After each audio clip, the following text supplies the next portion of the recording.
Olivia, are we live?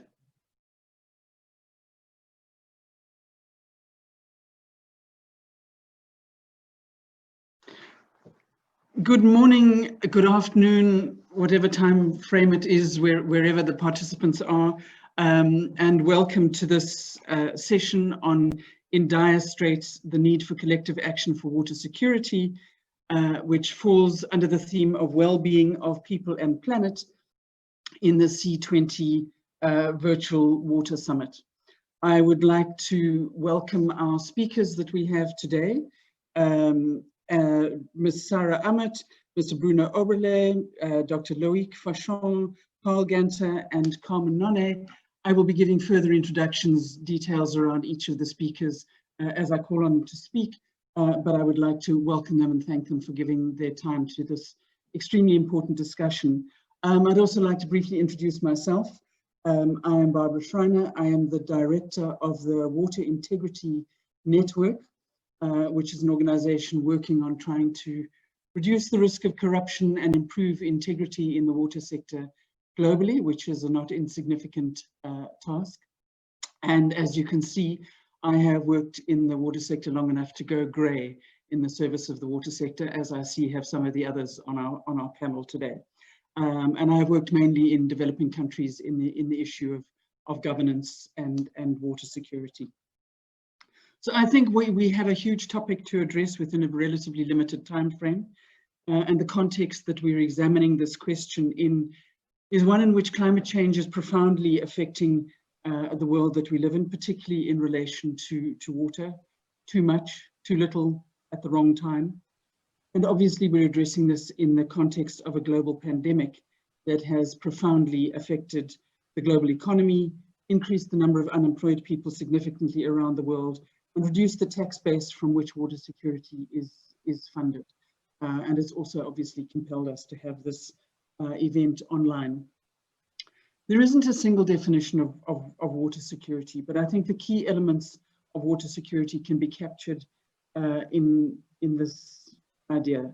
It's the dynamic capacity of the water system and of water stakeholders to safeguard sustainable and equitable access to adequate quantities and acceptable quality of water that is continuously, physically, and legally available at an affordable cost for sustaining livelihoods, human well-being, and socio-economic development, for ensuring protection against waterborne pollution and water-related disasters, and for preserving ecosystems in a climate of peace and political stability, which is quite a mouthful. It's a fairly wide-ranging concept and phrase. So it thus covers across from the household to the individual level to the national and international level, covers socio-economic water requirements and ecosystem requirements. It also requires us to examine the issue of the last mile and ensure that we address the water security of the most marginalized and vulnerable populations, many of whom are being significantly impacted on by climate change as well. What we're hoping in this session today is that we can have some constructive discussion, looking positively about what can be done, rather than too much focus on the very significant challenges that are facing us in terms of water security. This is a time in which we need to be able to drive collective action and not allow ourselves to get demoralized. There is a lot of change that we can bring about and need to. The format of the program today is that each of the speakers is going to make some introductory remarks. Then I have some questions for the speakers, and then we will be opening it to the participants for questions. That will be followed then by some brief concluding remarks from the panelists. In terms of the questions, can I please ask participants if you have any questions to insert them into the Zoom, into the chat. We will then be able to respond to the questions that come through in written form. So that will be the way that we will be running the session today.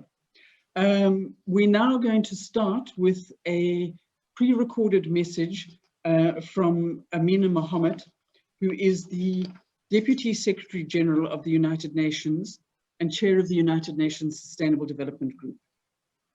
Prior to her appointment, Ms. Mohammed was the Minister of Environment of the Federal Republic of Nigeria, where she steered that country's efforts on climate action and efforts to protect the natural environment. She first joined the United Nations in 2012 as Special Advisor to the former Secretary General Ban Ki-moon, with a responsibility for the post-2015 development planning. He led the process that resulted in global agreement around the 2030 Agenda for Sustainable Development and the creation of the Sustainable Development Goals. So I would like to now call on our technical people to please give us the pre-recorded message from Amina Mohammed.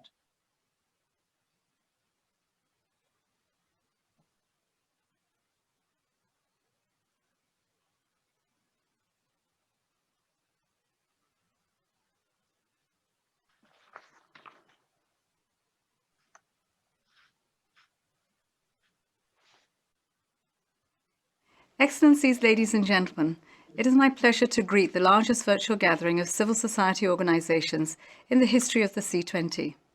This unprecedented year has highlighted the need to engage all levels of government, all sectors of society, all walks of life in the solutions we need. The COVID-19 pandemic has wreaked havoc on our lives and livelihoods, and it has exposed fundamental deficiencies in our development systems and environmental assets. Water, the key to life and one of the keys to COVID-19 prevention, is more insecure than ever before. The number of water-stressed regions is rapidly increasing. The numbers are staggering and they're unacceptable. Today, more than 2 billion people still lack access to safe drinking water. 4.2 billion people lack access to safely managed sanitation services. Water insecurity leads to ripple effects for individuals and communities, threatening the most basic health needs, increasing food insecurity, threatening jobs, and ultimately creating all of the drivers for conflict and insecurity. We must reverse course and find solutions to these pressing challenges. As the world's population continues to grow, we will need more and more water for our health, our food, and to meet the demand of energy and manufacturing. We must strengthen water management and financing across national and local governments. We have the tools, but they need scaling up urgently. Sustainable Development Goal 6 of the 2030 Agenda provides an excellent framework to achieve water security. When world leaders meet at the G20, I hope they will recommit to SDG 6 and further commit to solving the global water crisis. But we cannot achieve SDG 6 without civil society. We need your voices, your innovations, new technologies from entrepreneurs, new data from academics, and new ideas from young people. We need the leaders of urban slums and rural communities that lack access to safe, clean water to raise the alarm bells. I call on you to raise awareness and bring your solutions to this summit. Lives, jobs, and the security of communities are at stake. We need you, and we thank you again for your engagement and support.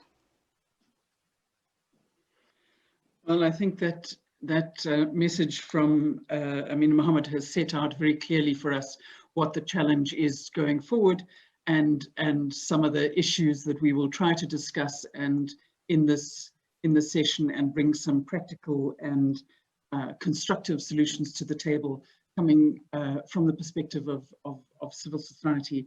And I'm very glad that she stressed the importance of civil society of all natures and forms in trying to find solutions to the considerable problems that are facing us in terms of finding sufficient water to meet the needs of the world. I'm now going to move on to call on the speakers to address us.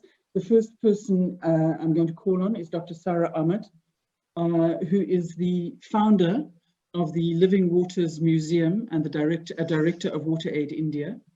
She launched the Living Waters Museum in 2017, and they are a founder member of the global network of water museums, which was endorsed by the UNESCO IHP in 2018. And she is in fact on the board of the global network of water museums. She has over 25 years of applied research on water, livelihoods, and social equity. She's been actively engaged in teaching and mentoring young development professionals managing large and complex water research portfolios on water, food security, and climate change, and advising a range of development organizations and networks, both national and global, as a board member and in other leadership capacities. So, Sara, we are very delighted to have you here, and let me hand over to you for your introductory remarks. Thank you so much. I'm just going to do the share screen. Where is my presentation? Okay. I hope that everyone can see that. Right. So thank you for this opportunity. I've just got 3 opening remarks to make in terms of what I would call reimagining our shared water, because we are talking about collective action and water security. So what does that mean? So first of all, I'd like to say that it requires us to build a new ethical value for how we look at what water is and what water means for all users around the world. And this is very much ingrained in the charter of the global network of water museums. And the poem on the right is by young girls in a school in central India, in a small village, and where they took it upon themselves to not only talk about water, but to think about little actions that they could do in their school in terms of saving water and also influencing their adults. So the whole idea to build this ethical framework to think about how we use water, how we conserve it, how we store it, what we do with it, how we respect it is, I think, integral to the understanding of collective action around water security. I want to say from my work with the water museums and our own virtual museum, I've been looking a lot at the role of heritage around water and trying to understand how communities managed water in the past. These were not always equitable systems. We know that people were excluded on the basis of gender, on the basis of caste, on the basis of faith. But these systems were in communities. There were rules and management for these systems. And over the years, we have obviously evolved with pipelines and massive water distribution systems that have somehow disconnected communities from the water that they know for so many years. And so with this, with development, with greater water usage, with wastage of water in terms of flushing of toilets and so many other things that I can think of, we've lost that connect with water. And in India, with the Jal Jeevan mission, the Water and Livelihoods mission, but also the recreation or the new avatar of our water ministry called the Jal Shakti, which is water and power. I mean, not power in terms of energy, but power in terms of people and resources. I think we're beginning to look at the importance of secondary water sources, so-called secondary community water sources. And what you see in this image is a step well on the left-hand side, and many of these step wells were built in the 14th century and supported by patrons, particularly when women as meritorious acts. So they were also named after women. And of course now many of them are lying in ruins across the landscape of Western India. And the step wells go right up to Central Asia as well. And on the right, you see, not very well, I'm afraid, but you see on the top what's called a little stepwell cafe in the town of Rajasthan in Jodhpur, and how they have, through public-private partnership, built a whole community around the stepwell, not just a cafe, but places for people to sit. And what you don't see in the picture are shops, but in a way, restoring and renovating a water resource, but also looking for a financially sustainable model for that. The third point I just wanted to make is about art as social practice and, political practice and also cultural practice. I'm very glad to see that in the summit there is space for what is art and activism, or activism through art. And through the work that we've been doing and over all the years that I've spent in the water sector, I find that we've really lost touch with the creative spirit around talking about water, which we have in music, in our storytelling, in indigenous belief systems, in performance art, and of course in the visual arts. So we've been working with young people to help them think through this water heritage and communicate this in a manner in which is engaging for young people. And I think that is integral to SDG 6, which was behind the recognition by UNESCO IHP, the International Hydrology Program of UNESCO, of the whole water museum network. And art is not only about what you see in galleries and so on, this is actually lived art. And art is a means of communication on citizen science, on complex data, on the rights of communities, the rights of indigenous people again. We're beginning to do this. The Global Network last year had a very interesting campaign asking children to visualize the water that they want. And we had entries from 400 children around the world in the form of videos, images, and photographs. And what you see here on the screen is actually an interactive story built around the stepwells using a little girl who falls down the stepwell and then has to find her way out by switching off these water taps that are actually sucking the groundwater from rural areas and transporting it to urban areas. And on the left corner of your screen is a storytelling event on water with children with special needs and getting them also to think about water. So I think the arts helps us reach out to a much wider audience in many diverse ways and helps build a critical voice around water as well, and a critical space for conversations. Thank you. Thanks very much for that, Sara. Some very interesting ideas around ethical values and around heritage and art and the relationship of communities to water. Thank you very much for that. I'm now going to call on Dr. Bruno Oberle to give us his comments. He is the Director General of the International Union for the Conservation of Nature. He is somebody who over the years has investigated and shaped the interface between environmental policy, economic development and social balance from the perspective of the state regulator, acting as an entrepreneur and also as a scientist. He's held a number of high-level positions in public office while maintaining an academic and research career. He was the Swiss Secretary of State for the Environment and played a key role in the Global Environmental Facility and establishing the Green Climate Fund.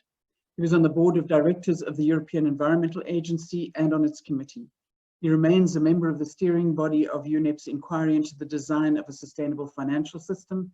He served as chair on the Green Economy and Resource Governance Program and headed the International Risk Governance Center at the École Polytechnique Fédérale de Lausanne. His work focuses on the transition to a society which generates greater benefits with less natural resources, thus respecting the limits of our planet, a very critical issue if we are trying to look at how we're going to actually achieve water security. Dr. Oberle, over to you. Thank you, Ms. Schreiner. The story of fresh water, ladies and gentlemen, is a story of a resource that dwindles as demand for its source. And this tension lies at the earth of water security. In the next 4 minutes, I will show two main issues in water security: the pressure we place on water on one side, and the narrow way we tend to view this pressure resource. First, on the pressure placed on water, we may live on a blue planet, but only for 3% of the water that covers Earth can be used to quench the thirst of almost 8 billion people, to feed the plants and crops that cover the land and provide a home for aquatic animals. As our population grows, so does the global demand for water by some estimate up to 55% by 2030. At the same time, climate change, biodiversity loss, and pollution continue to shrink the amount of water the world can use, as well as the capacity of ecosystem to regenerate fresh water. Saudi Arabia, the hosting country of this year's C20 Summit, knows this very well because of where it is. The Middle East is perhaps the most water-stressed region in the world, and desertification is causing huge problems in countries such as Syria, Jordan, Iraq, and Iran. However, despite our water direct impacts on our very survival, we tend to view this precious resource in such a narrow way, which it is second key issue in water security.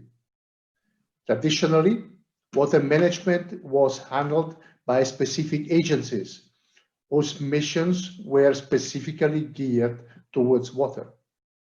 They have fulfilled their given mandate generally well, but as we understand more about water, it has become clearer that water, like the arms of a river, connects many different fields that have to be considered to manage water.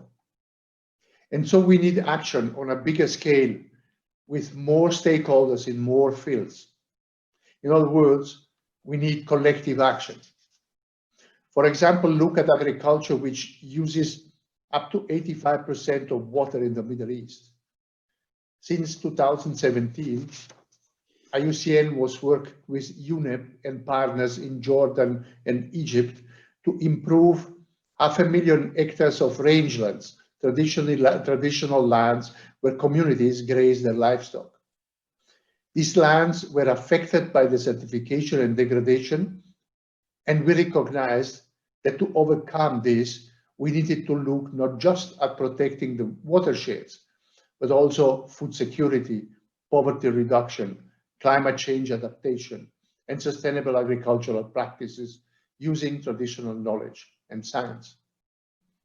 It was collective action that required expertise from different fields and from players in government, the private sector, academia, and crucially, the communities on the ground.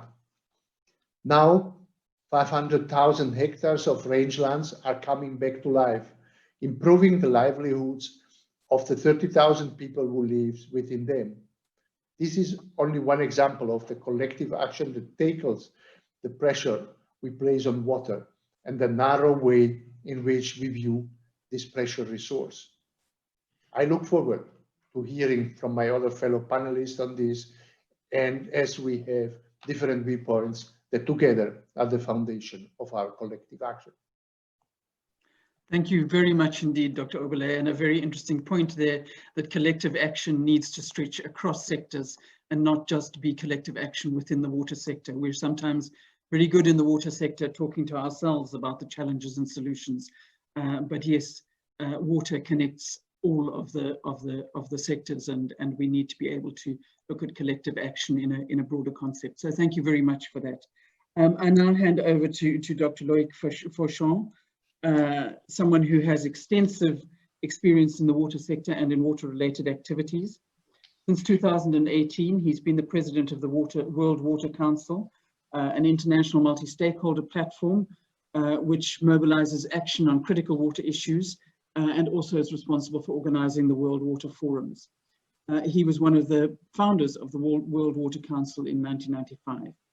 He has extensive experience in private water operations as well. From 1991 to 2019, he was the Director General, the Chief Executive Officer, and then the President of the Water Supply Company of Marseille, SEM. He founded the disaster relief NGO Trans-Sahara Caravan Sans Frontières, as well as Water Help, SEM's official humanitarian response program. He's a member of several international and non-governmental organizations and the high-level expert and leaders panel on water and disasters help. He was awarded the French Legion of Honor in 2003, so another esteemed speaker that we have on our panel today. Dr. Fauchon, over to you.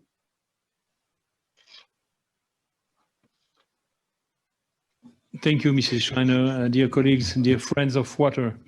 I'd like to thank the C20 presidency for inviting us to participate in this virtual meeting. That's a great honor for the World Water Council I'm chairing and for its 400 member organizations. Some are in this panel as IUCN and World Bank. Securing water is at the heart of our thinking, at the heart in the same time of our daily action to provide water to everyone, to everywhere, and at any time. And water security ensures life and harmonious development for human beings as well as for nature. For us, the international community of water, that I like to call the great family of water, water security stands on 3 pillars. And these pillars are governance, finance, and knowledge. In French language, connaissance. And governance first and foremost is a strong but mysterious word. A word that touches upon political and economic power. Nowadays, when it comes to water, but as well as all essential needs, we want to promote a new approach of governance with a three-fold one: concerting, deciding, sharing. To concert, to discuss, because defining a water policy can no longer be the prerogative of a few at the top of a state or an international organization. Local communities know the best the local water history, the needs and realities on the ground. To decide by setting up competences and responsibilities at each level, particularly concerning hydrographic basins and municipalities and cities. Decisions taken at appropriate level make a real impact on the daily life of populations. To share water for all and not just for a few, sharing rather than looting. Sharing means pulling together local resources such as boreholes, seasonal and other reservoirs. It also means preventing pollution of some from poisoning the lives of others. But good governance alone is not enough. It must have the means at its disposal. And first, financial means. Water lacks money, for sure. Why is it so? Because guns often come before taps. Military budgets come before civilian budgets, and cell phones before fresh water. There's no doubt that financing determines demand, and therefore the volume and the type of projects retained. The investor is the one to determine the type of operation he intends to finance. The specificities of the target country or region are not always or enough considered. The principle of sub-sovereignty, which is not widely applied, should not be omitted. It allows a city or a region to borrow without state guarantees. In this respect, the World Water Council strongly encourages the increase of blended finance, both in terms of volume and quantity. The Council also recommends considering local authorities and communities' expertise requiring finances because they are often too poor and vulnerable when facing financial and bank institutions. Beyond financial resources, the third pillar is the one of innovation and knowledge sharing. Innovating is not exclusively owned by rich and technologically advanced countries. Reused water, for example, has been practiced for more than 30 years in Tunisia and Morocco. The South outpaced the North. It also concerns water treatment plants adapted to arid region, which are installed in the Middle East, in Egypt, for example, or in the Mediterranean, thanks to local engineers' knowledge. Water security clearly needs to make people understand and accept the idea that additional resources are needed to cope with population growth and climate evolution. And to increase water supply and simultaneously to regulate demand through change in human behavior for better management and water savings. In one word, produce more and consume less. Only when these principles will be applied across the planet, we will have the opportunity to achieve water security for all human users, but also to preserve ecosystem and enhance biodiversity. Water for people and water for nature. This is the necessary mix to guarantee the future for our planet. These are the first comments I would like to bring in this debate. Thank you. Thank you very much, Loïc. Thank you very much for that indeed. And thank you for introducing the notion of power and the role of communities and at the sub-sovereign level. I think it was Mark Twain who said that water tends to flow uphill towards power. And that's something that we need to address if we are looking at water security for marginalized and poor communities in particular. I'm now going to hand over to Carl Ganter. Carl is the co-founder and director of the Circle of Blue, the internationally recognized Center for Original Frontline Reporting, Research and Analysis of Water Resource Issues, and the Water Food Energy Nexus. He is an award-winning photojournalist, reporter, and broadcaster, and co-founder and president of the Vector Center with a Perception Reality Engine. He's a past member of the Global Futures Council on Environment and Natural Resource Security, World Economic Forum, and New Vision for Agriculture Leadership Network. He's the past vice chairman of the Global Agenda Council on Water Security, World Economic Forum, a recipient of the Rockefeller Foundation Centennial Innovation Award, and a graduate in American Studies and MSJ in Investigative Reporting from the Medhill School of Journalism at Northwestern University. Carl, can I hand over to you? Yes, absolutely. First off, can you hear me and can you see my slide? There should be a blue circle up, right? Both, yes. Fantastic. Well, it is really an honor here, and I think my greatest honor is as a journalist at Circle of Blue, I have the responsibility and to cover some of these many stories. So I direct a team of journalists reporting from the front lines. I mean, I think everything we've heard this morning, it's about people, it's about culture, it's about economies.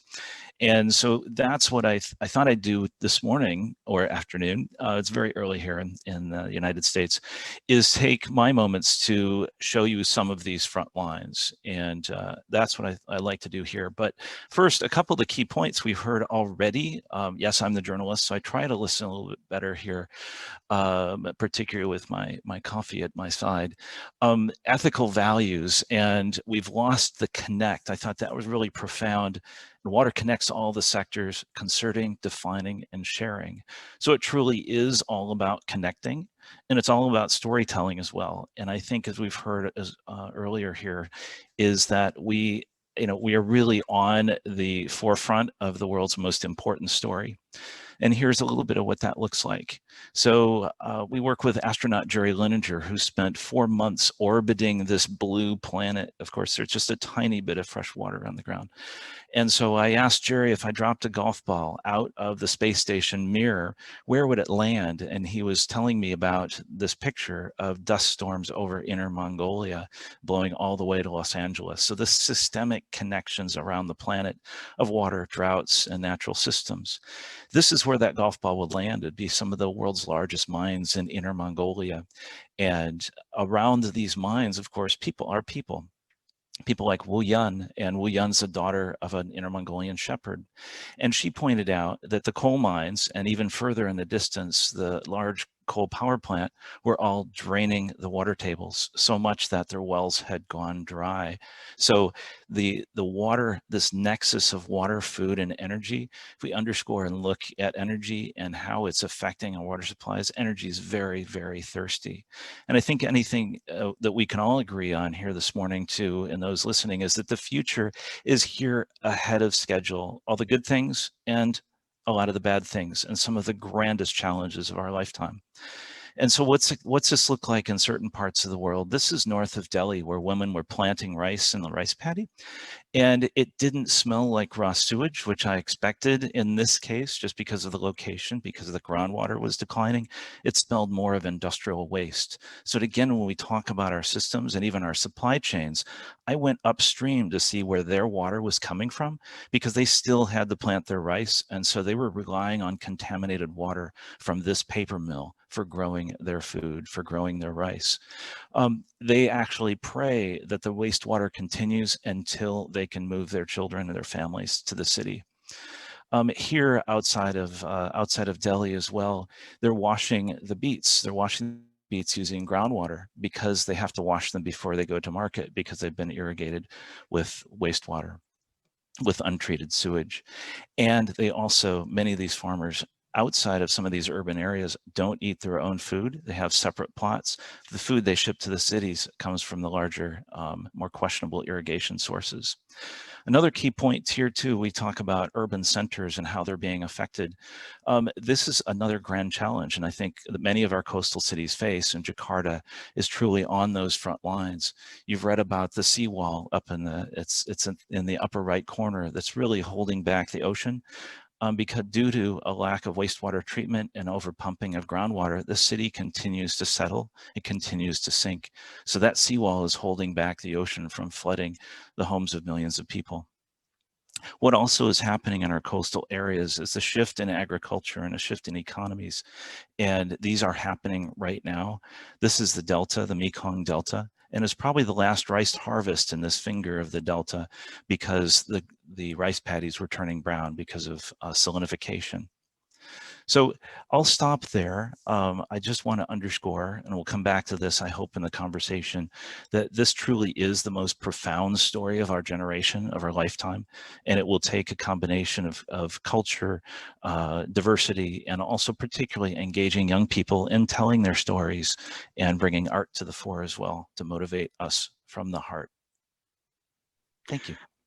Carl, thank you very much for that indeed, and thank you very much for some very powerful photographs that tell the story extremely well, and that bring that whole issue of the links between art and storytelling and water to the fore again. But also thank you very much for stressing the whole concept of connectivity of people and water, but also connectivity of systems around the world, and how we have to address that issue of connectivity in terms of addressing these challenges. The final speaker, last but definitely not least, is Carmen Nonay from the World Bank. Carmen is an experienced leader in international development. She has more than 20 years of experience in 3 institutions of the World Bank Group, the World Bank, the IFC, and MEGA, ranging from private sector investments to policy reforms or building capacity to help developing countries in achieving the SDGs. She's currently leading the World Bank's water sector in the Middle East and North Africa, overseeing a $3.5 billion portfolio in more than 20 countries, with a team located in both Washington, D.C. and in country offices. She also has extensive experience in successfully mobilizing funds for the World Bank and managing more than $2 billion worth of trust funds and partnerships with other banks. Carmen, can I hand over to you?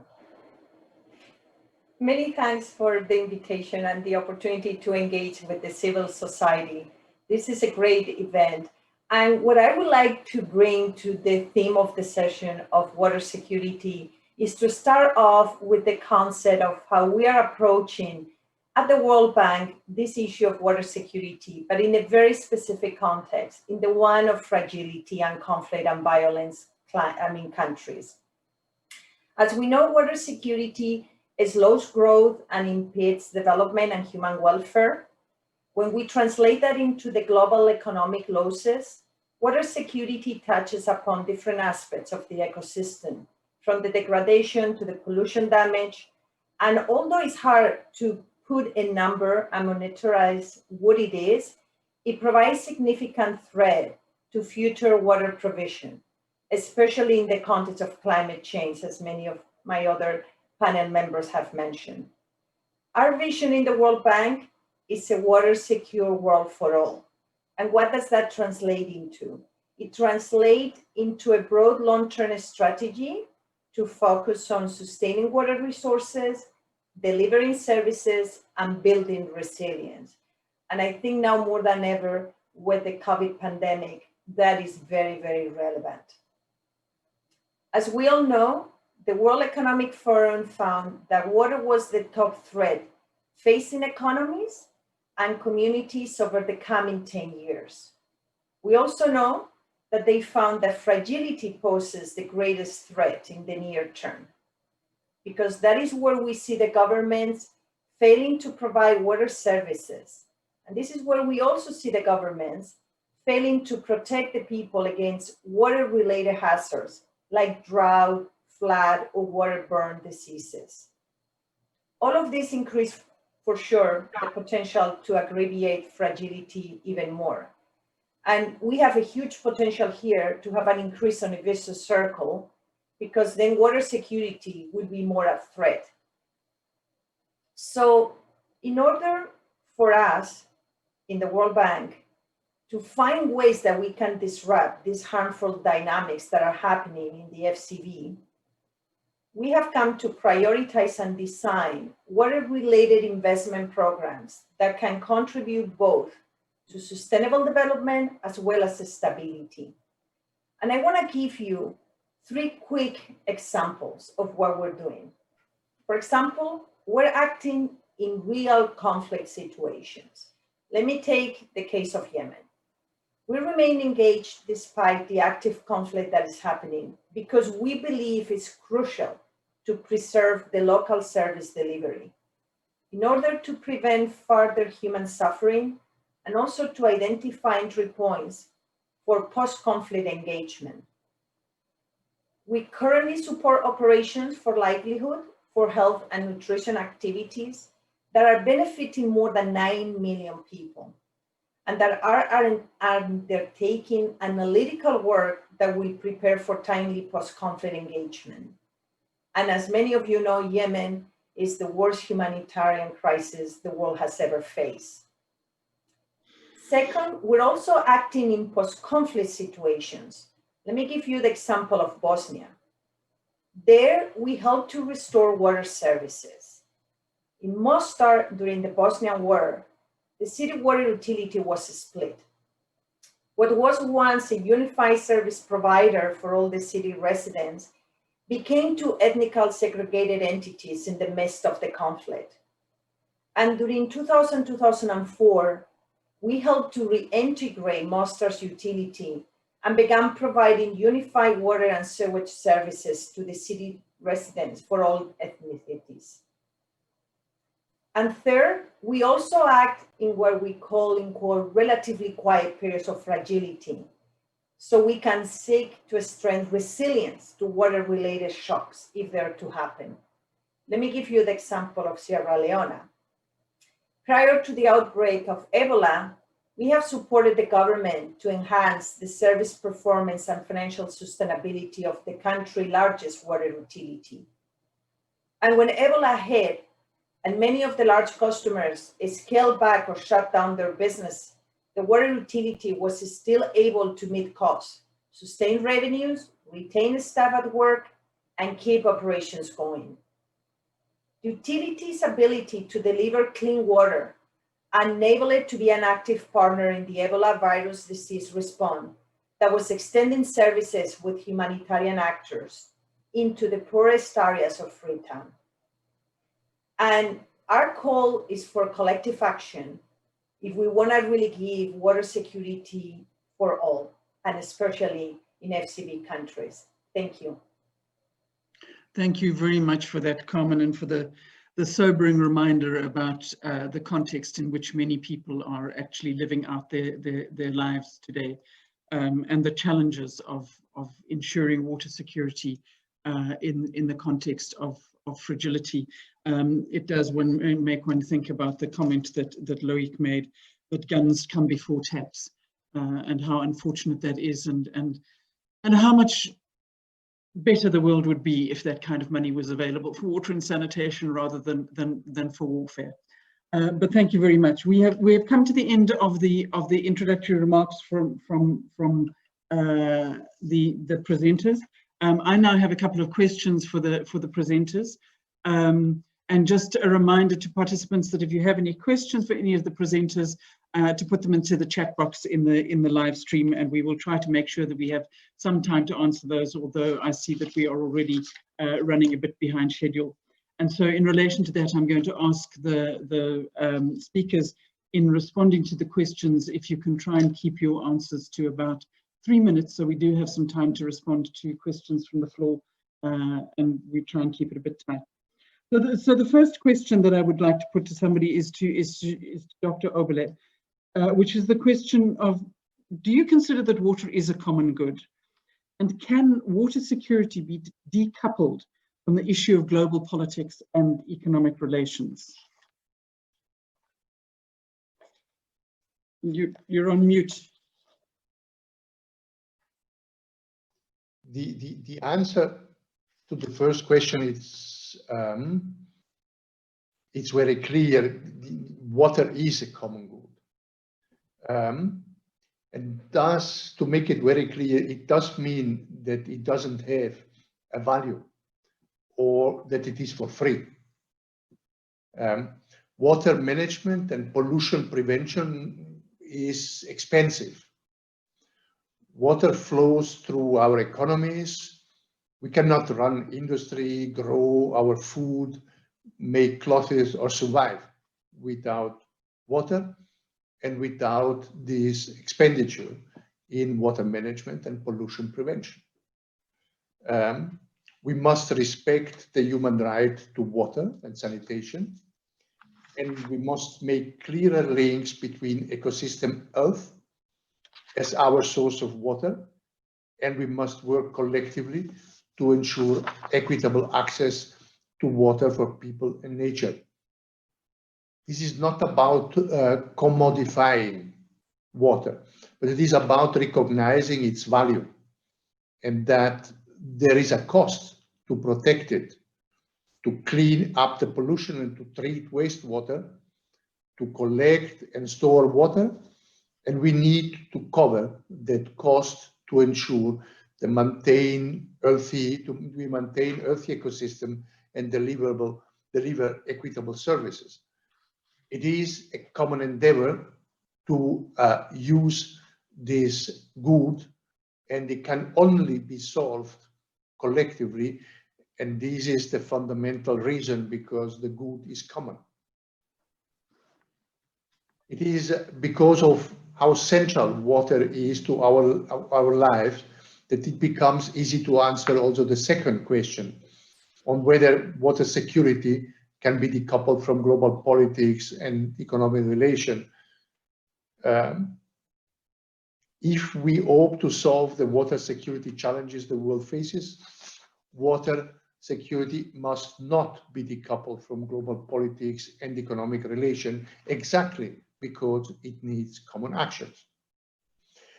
In my previous answer, I talked about collective action in linking stakeholders from different fields, be they governments, the private sector, academia, local communities.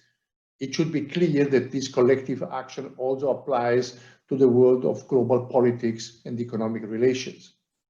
The world's water challenges are immense, but at the same time, we know that we have all the tools available to manage it well. We have technologies, companies, policies and regulation, resources and innovation that allow us to efficiently and safely manage our water resources.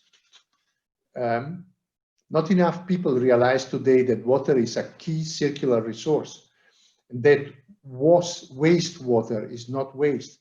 It is in fact a new opportunity. We can take water from the environment, use it in multiple times, in multiple linked processes, allowing us to minimize our disturbance to the natural world.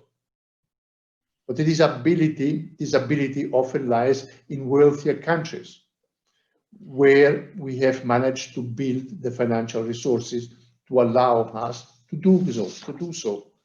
Take, for example, Singapore, which recycles treated sewage to produce water that it is safe for human consumption, and that it is now supplying up to 40% of the country's current water needs. Bruno, can I ask you to keep it short, please? Yeah, almost finished. We must implement greater cooperation between rich and poor world to allow the technology and skill to be transferred. We have to strengthen the finance for water, and we have to rethink the use of the existing finance earmarked today for agriculture, land management, and to be released to water management. We have technology, we have finance, we have the potential to do good regulations. And with these three elements, we can solve the problem around the sustainable and safe use of water. And we have to do it in a collective way at the global level, so that it links this automatically to the global challenges in securities. Thank you very much indeed. Building on that, I'd like to turn to Carmen and ask, we have this additional challenge that the COVID-19 pandemic has brought to the water sector. In light of that, how would you think that policy, regulation and management frameworks across national and international levels can be improved to ensure water security and sanitation for all? I believe that we need to continue to focus on improving WRM, water resource management, if we really want to deliver basic services like water and sanitation. And at the same time, if we want to keep building resilience of the systems. We are fully committed to the SDGs, and the importance of focusing on them, I think, is more paramount now than ever with the COVID situation. Indeed, the global goals are even more important, and we know they have to tackle down to national levels as well as international levels. The global goals in relation to water and sanitation are very, very ambitious, and we all know that. But they're also in need of being broken down into concrete laws and policies and actions at every single national level. And I see it firsthand in the countries that I manage in the MENA region. We're often partnering with client countries, not only to support the infrastructure, but more importantly, to improve both the policies and also ensure that there is resilience to prepare for the future. We cooperate to support increasing the capacity of institutions and implement them. And I think that's the way forward if we really want to achieve eventually the SDG. They all go hand in hand with each other. I think also, given the critical role that hygiene has proven to have in the pandemic in terms of trying to stop it, water supply and especially hand washing with soap is super important.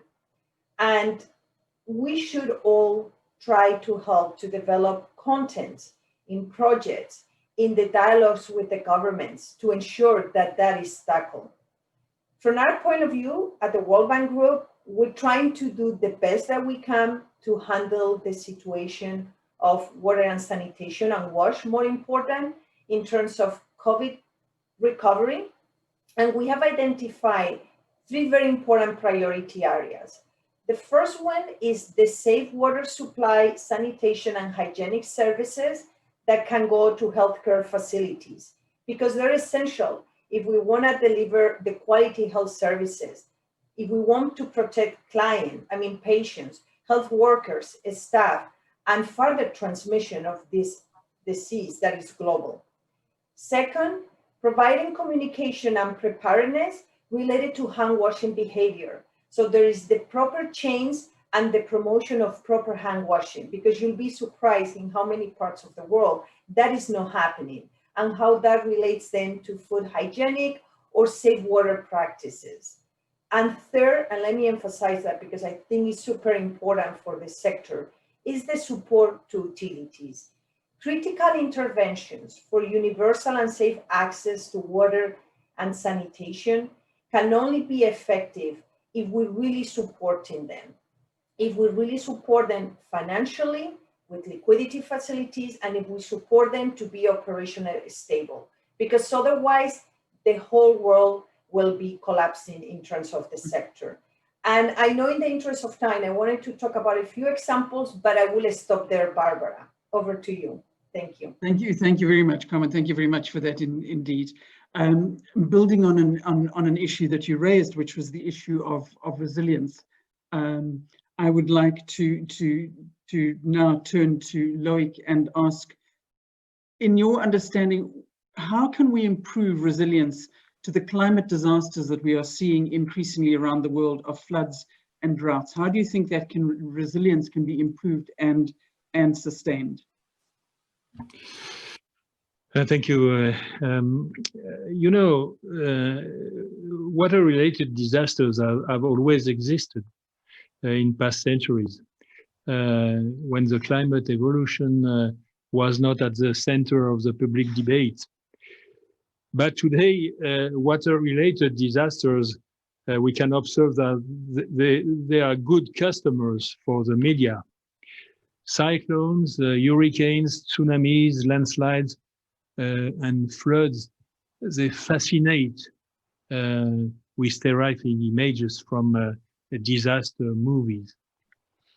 There are mainly two kinds of water-related disasters, and a third one.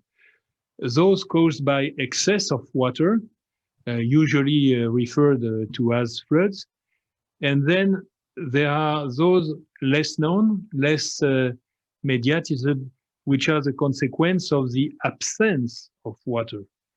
These are the droughts that affect man and the natural environment on the scale of a region or a continent. This is how we speak of the first thirst triangle from the south of Spain to Pakistan and back through the Horn of Africa. 1 billion inhabitants subjected today to climate variations. But more recently, a third type of water-related disaster has been added: the pollutions of lakes, rivers, groundwater, and the sea. Chemical pollution or industrial or agricultural origin, pollutions by plastics or pharmaceuticals, and still others, such as possible radioactive pollution. Floods, droughts, pollutions are as harmful to man as they are to nature, man and nature. The climate is not responsible for everything. Man is never far away, and the climate should not be the scapegoat for human errors. Demography, the urban concentrations on the banks of oceans and rivers, is also the major cause of the damage caused by these disasters.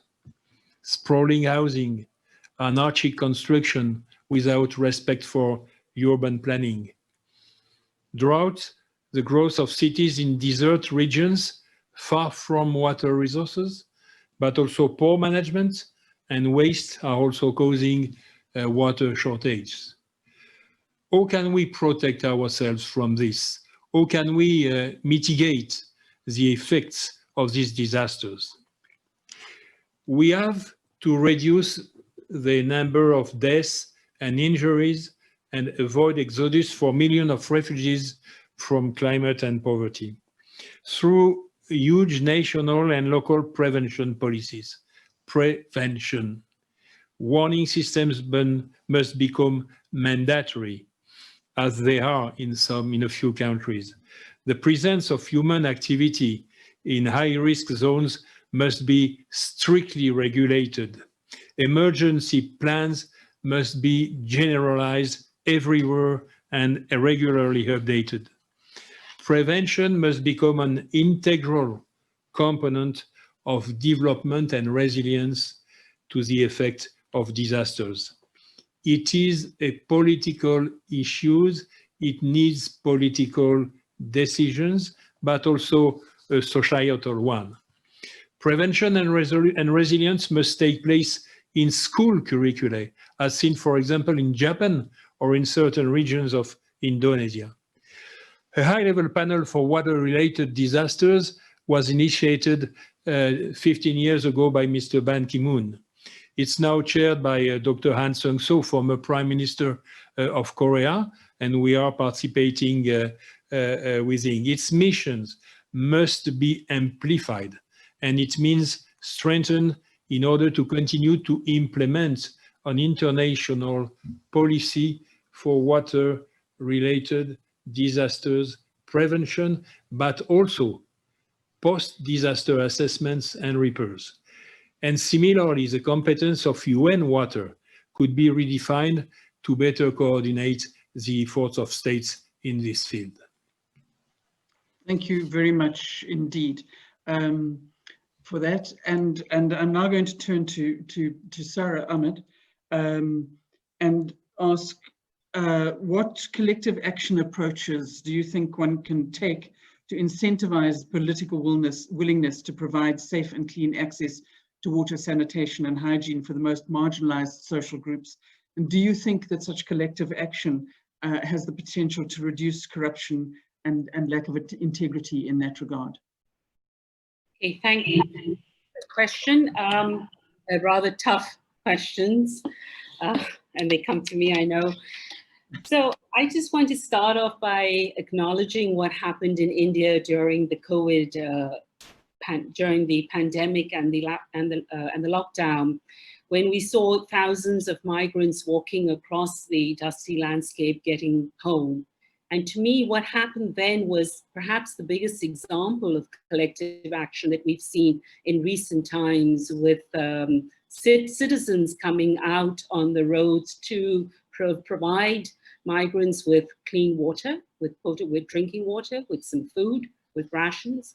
And what we all did during those first few months of putting together kits for people in villages, in poor urban communities, many of those kits, relief kits, included not just food, but soap, sanitizers, and in many cases, sanitary pads for young girls who did not have access to menstrual hygiene management because schools were closed. So a lot of what happened during those first few months was really, in my opinion, first, sort of massive. Sara, you're on mute. Sorry, I'm on mute. Did I speak all that on mute? No. Most of it we heard. Okay, yeah. So I think that was a spontaneous response and all. Now, India, I'm going to refer to my examples mostly from India because it is such a huge country and there have been so many exciting examples of decentralized water governance here over the last 25 years. The state has created this institutional framework, right from the center to state governments to blocks and then down to villages and communities. So that space has been there, and how communities with the support of NGOs and a range of other types of organizations have negotiated that space for collective action. And of course, that includes questions of power and gender and so on. I'll come back to that in a bit. But from WaterAid's own field areas, in some of the most backward regions of India, in eastern Uttar Pradesh, we've had these village water parliaments, which have brought together local community. They're called Jal Chopals. A chopal is a meeting place. And they brought together communities, experts, academics, researchers, but most importantly, the local leadership. And in 1 month last year, there were 470 of these parliaments in little villages. And I think that broke a world record of some sort or the other. And of course, there was response, there was innovative budgeting tools, there was talk about groundwater awareness, there was risk management, and all of those discussions were happening there. Similarly, in the same state, there have been movements with women to train them and to build their capacities to manage local water resources. And again, at scale, something like, working in 1,000 villages with these Saheli's Women Water Friends. Such, again, over a decade of work, building local capacities, and not only around drinking water, but also shifts in terms of the kind of crops that are grown in these villages, and thinking about low water intensive crops and so on. And then there are many such examples. There are examples in urban areas like in Mumbai.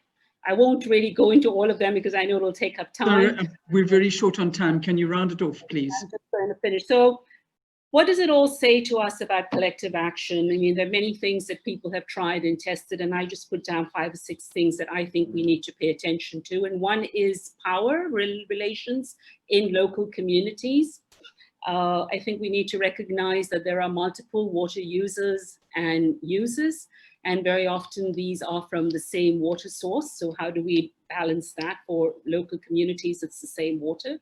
I think we talk a lot about women's participation in decentralized and community water management, but we don't often question the gender division of labor, which means that they're actually, still engaged with the care economy and still doing a lot of the work for management of water resources without. And for doing that, we really need to bring in men and boys into the whole discourse around water. And the Thanks, Sara. Yeah, just one more point about governance and accountability and the mechanisms for that. So there are many examples around participatory monitoring and community scorecards, etc. I'll stop at that. Thanks very much, and thanks very much for introducing the topic of gender into the conversation. It is obviously a critical issue, and often women's water security is more at risk than those of men, and they suffer more in context of water insecurity. We are rapidly running out of time, so we have one question that has come through, which I would like to put to Bruno, which is what global actions should be taken in the context of political communication in order to achieve water share equity among countries that share the same source of fresh water. And it's a huge question. I'm going to ask you to answer it in 1 minute if you can, which is terribly unfair. Bruno, you're on mute. Yes, I was looking at the question.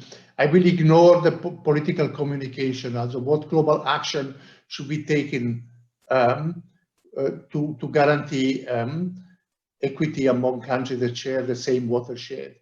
The way I know, and the way that IUCN was also supporting in the last year, it is frank and open discussion among the country that share that watershed. This can be, it has to be supported by sound science to make everyone sure that it is treated at the same way like the other one. It is about finding the right way to compensate the different interests and the different point of view. And it is to be public under the eye of the global community, so that it is continuously watched. Of course, it would be easier if we would have a kind of global framework about the sustainable use and management of water at the global level. Call it convention or call it other instrument. But for the moment, we don't have such an instrument. So it is about the regional agreement. Thank you very much for responding to that. We are now, I think, in the closing part of this. I'm afraid we don't have much more time for responding to questions.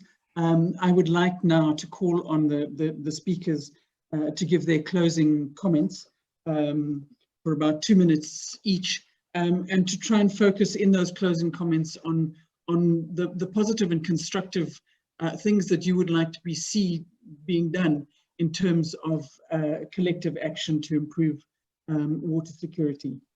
So I'm going to start by calling on Bruno to give us his closing comments. Yeah.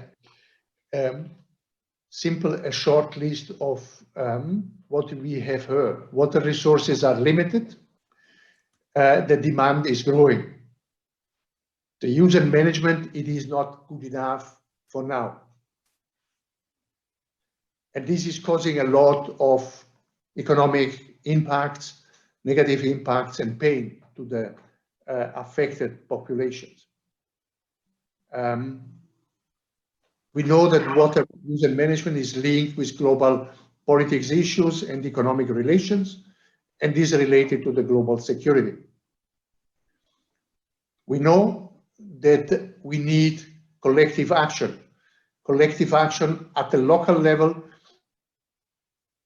asking all the different sectors to talk and work together for a good use of the water in the watershed, and at the global level, among countries and globally. This is the challenge. The positive is that we have everything we know, we need. We have the technology. We have potentially the finance. We have the regulation, or at least example of good regulation. Let's share this knowledge. Let's put together what we know, and let's join forces to communitize this knowledge, this finance, these technologies, the regulation, maybe on a global platform on this issue. We can do it. We can do it definitively. Good. Thank you very much for that very positive message. Sara, would you like to come in with some closing remarks? Yeah, just unmute myself. So going back to what I was talking about, gender and governance, I think as on the one hand, we keep talking about community and decentralization and water management at source and tap and all of that, but we're also seeing a lot of centralization of power and resources and decision-making around water. And I think the point that Loïc brought up around money being spent on defense, etc. So we need to strengthen good governance and accountability, and there are many ways of doing it. There's transparency in budgets. In WASH budgets, we can look at gender budgeting tools that are increasingly being used in other sectors, and the WASH sector can learn from that. We can, we've, for the last, I don't know how many years, 20 years, we talk about women's participation in water governance, but we really don't see much change happening, and we don't see that change happening at higher levels. It's okay in villages, there are things happening, but if we did an audit, if we did a gender audit of our natural resource management bureaucracies, whether it's water, land, power, whatever, we would see very, very few women professionals in those organizations. So putting accountability where it matters, right? Whether it's in terms, I remember at a Stockholm World Water Week from UN Habitat, someone raised the point of performance appraisals and making people accountable in terms of their work, their outputs, so that are they really addressing issues of gender and equity. And when I say gender, I mean it intersects with many other things. It's race, it's what the Black Lives Matters has brought to the forefront. It's issues of caste and power and class and what's happening to our farmers. So there are many issues involved, but that's sort of what I'd like to say, that we need to strengthen decentralized governance. Thank you very much for that indeed. Carl. Great, I'm going to share my screen again, if that's okay. Oops. Sure. Let's try this here. I need to be let in, unfortunately. Let's try this 2 seconds here. Being the photographer in the bunch, let's try this one more time. There we go. Okay, great. So let's go back to Jakarta for just a moment. And on the urban front, I mean, we're seeing people that have to deliver, this gentleman delivers water. People call for water by text because there is no central water system in these neighborhoods. So he pushes this cart that weighs more than 1,000 pounds. And imagine doing that every day. But also, you know, we've talked about the relevancy part. One sector we haven't talked about, and talked about the crises and the moments and how journalism chases these moments, which we're all guilty of in this field.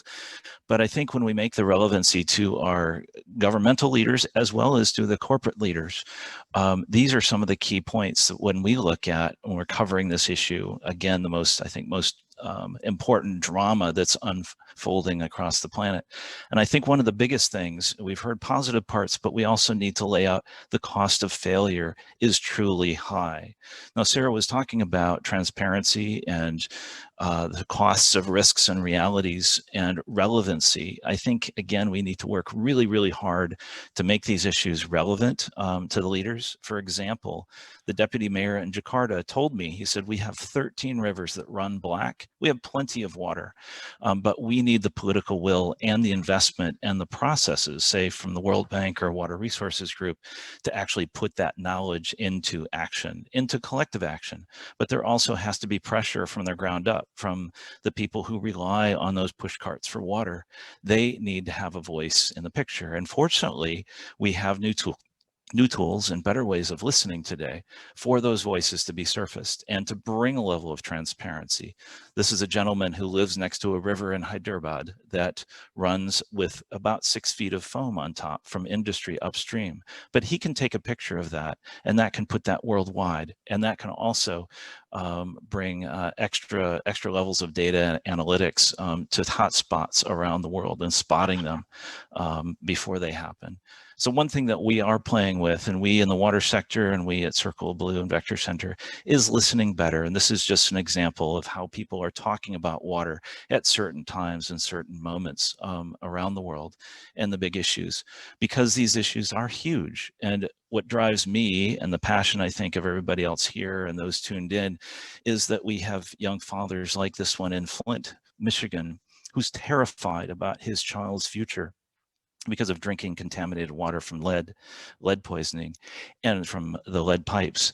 And we have this profound migration that's starting to occur now. This is in Sao Paulo. I took this during the World Water Forum in Brasilia. This is in Sao Paulo, where the streets are actually named for the villages that people have left behind because of drought and water stress. And very, very quickly, I just want to come back to Wu Yun, who lives in Inner Mongolia near the coal mines. The last time I visited the coal mines, we're getting closer, and the beautiful grasslands were starting to turn to swales of sand. They shouldn't look that way.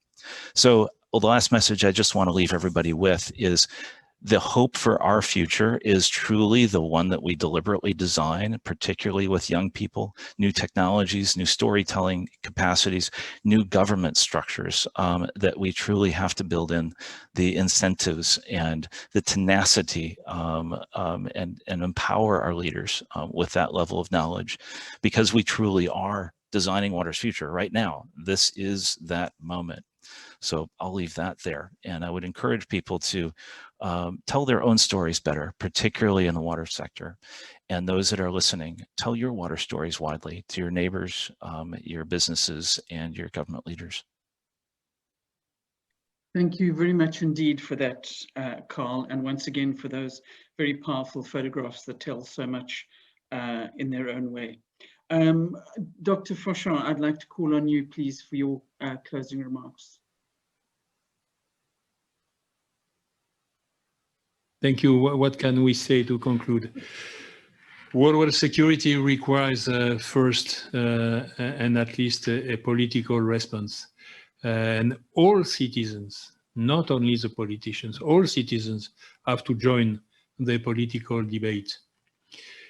Giving priority to water means first that states decide to increase water resources and ensure the best and most balanced water distribution between water for man and water for nature. But it also means becoming totally aware that water security requires passing laws and regulations along with budget translation, this priority into action.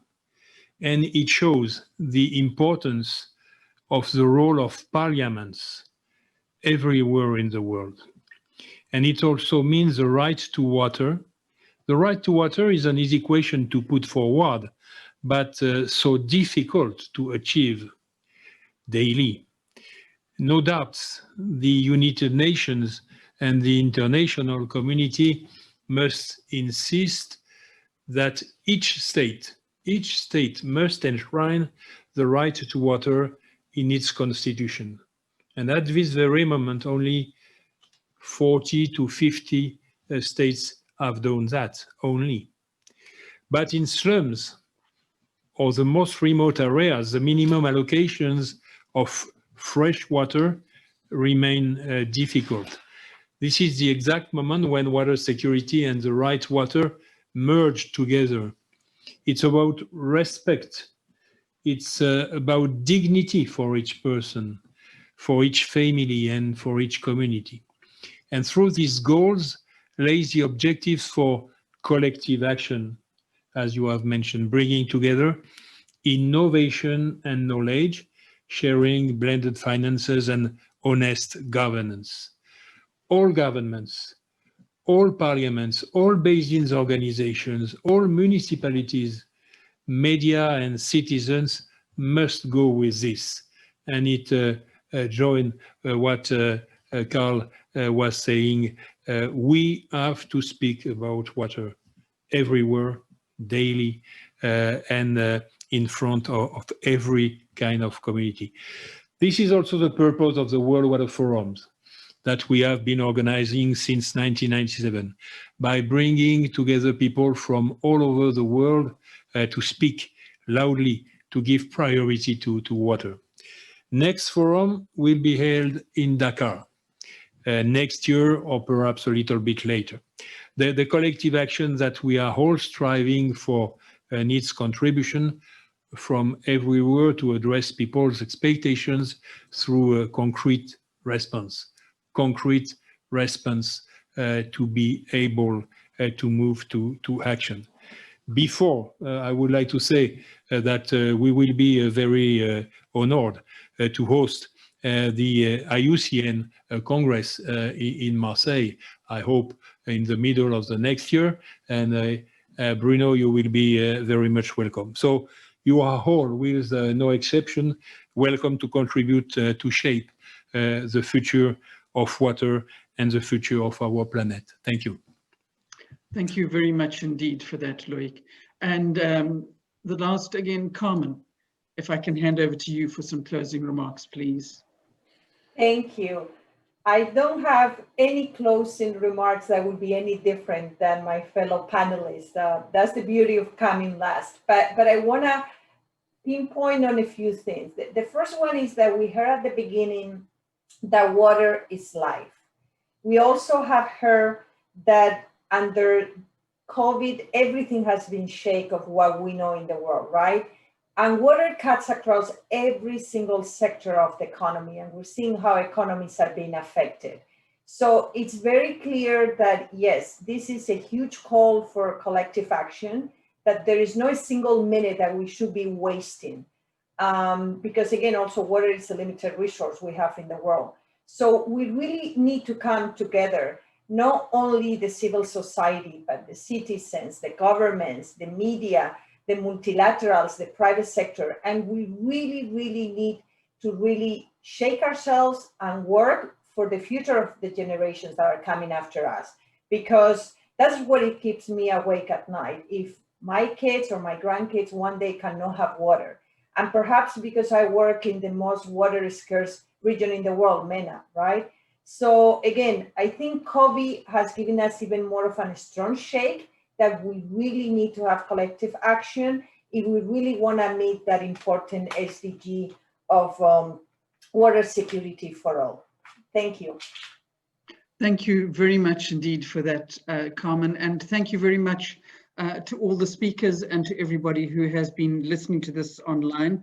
I think that we've had some very, very interesting input and some critical issues raised. I'm not going to repeat everything that everybody has said, and I think the closing remarks from people have summed up some of the critical issues and way forward very well. I would just like to highlight a couple of things. We heard a call for new ethical value, and linked to that, a call for recognizing the rights, the human right to water and sanitation of the most marginalized globally. We also need to recognize the rights of the ecosystem of the other creatures that share this world with us. And that in achieving that, some people are going to have to use less water in order that others can actually use more and meet their rights. We have the knowledge, we have a number of tools. It is up to us through collective action at all levels and recognizing the power and the voice of civil society to take action in actually achieving the future that we want to see. And I think that Carl used the words, we need to deliberately design our own future. And I think that we can achieve that designed future if we come together through collective action at all levels. And in terms of civil society, we have enormous power and enormous strength that we can exert actually at all levels in achieving that deliberately designed and ethical future that we all wish to see.